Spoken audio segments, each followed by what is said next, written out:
Quand j'étais enfant, mes parents m'amenaient parfois chez ma tante pour le week-end. En général, je passais le temps à jouer avec mes deux cousins qui étaient environ du même âge que moi. Ils vivaient dans une petite ferme avec beaucoup d'espace. Nous pouvions donc courir et faire à peu près tout ce que nous voulions. Un jour, nous avons décidé d'aller visiter le terrain voisin qui se trouvait à plusieurs centaines de mètres de la maison de mon oncle. Il était abandonné depuis des décennies, mais une vieille maison et plusieurs autres bâtisses étaient encore debout sur la propriété et ne demandaient qu'à être explorées.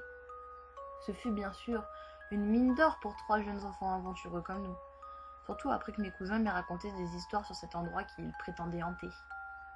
C'était une histoire assez classique. Un homme devient fou et assassine toute sa famille à coups de hache avant de se pendre. Son esprit hante encore les lieux, revenant chaque soir en espérant trouver des nouvelles victimes. Bref, une histoire bien macabre. Même à cet âge, je savais qu'il était peu probable que cette légende soit vraie. Mes cousins l'avaient sûrement embellie, mais voyant qu'ils restaient très convaincus, j'avais décidé d'y croire un peu, pour le plaisir. Un après-midi, alors que nous jouions à cache-cache, j'ai couru jusqu'à une vieille bâtisse qui possédait un deuxième étage. Ce semblait être un ancien appartement pour ouvriers. J'ai rapidement exploré l'endroit, en faisant le moins de bruit possible, puisqu'il y avait plusieurs effets personnels éparpillés sur le sol. L'endroit sentait l'humidité et la pâture écaillée tombait des murs. J'ai finalement trouvé un vieux placard dans la chambre à coucher. C'était l'endroit parfait. Il y avait encore de longues robes suspendues dans le placard, et je pouvais aisément me cacher derrière. Une fois la porte refermée, mon seul éclairage est un rayon de lumière qui se glissait sous la porte.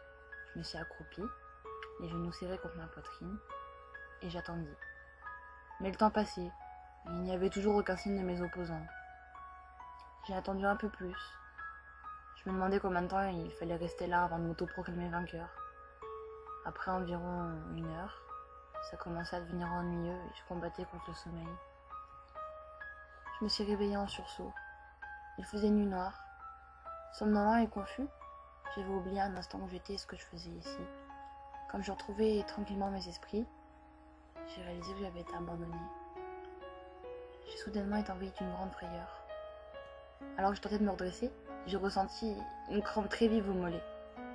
J'attendais que la douleur passe en me massant la jambe lorsque j'ai entendu la porte d'une pièce voisine se fermer violemment. J'étais sous une lancée d'effroi. Était-ce l'un de mes cousins?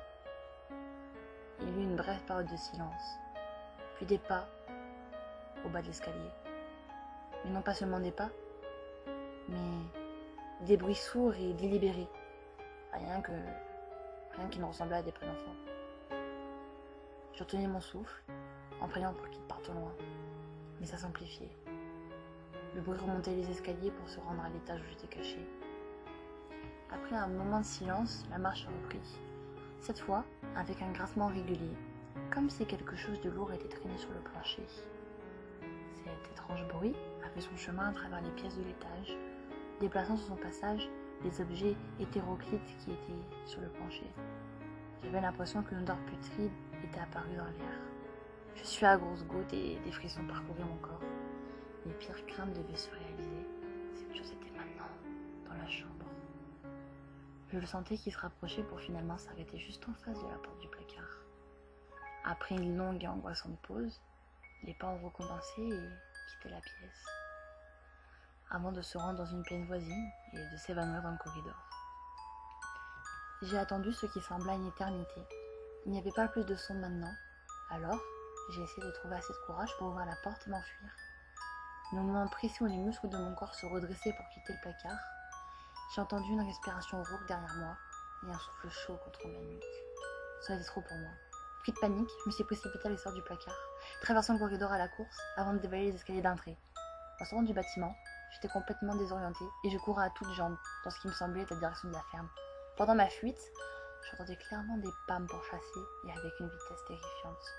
Mon évasion était maladroite. J'ai trébuché à quelques reprises sur des bosses et des trous qui parsemaient le champ.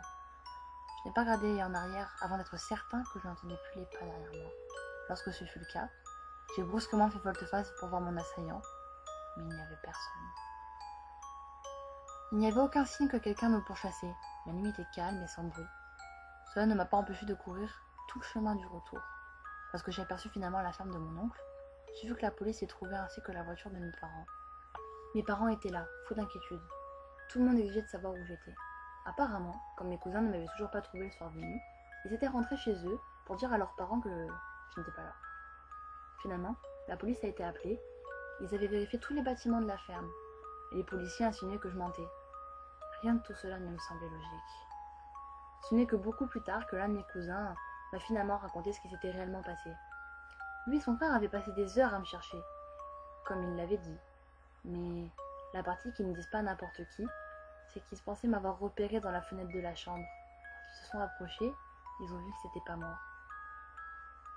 Un jeune garçon qui leur était inconnu souriait en agitant les bras vers eux, leur faisant signe de venir à l'étage. C'est alors qu'ils ont couru à la maison. Tout cela pendant que je dormais dans le placard.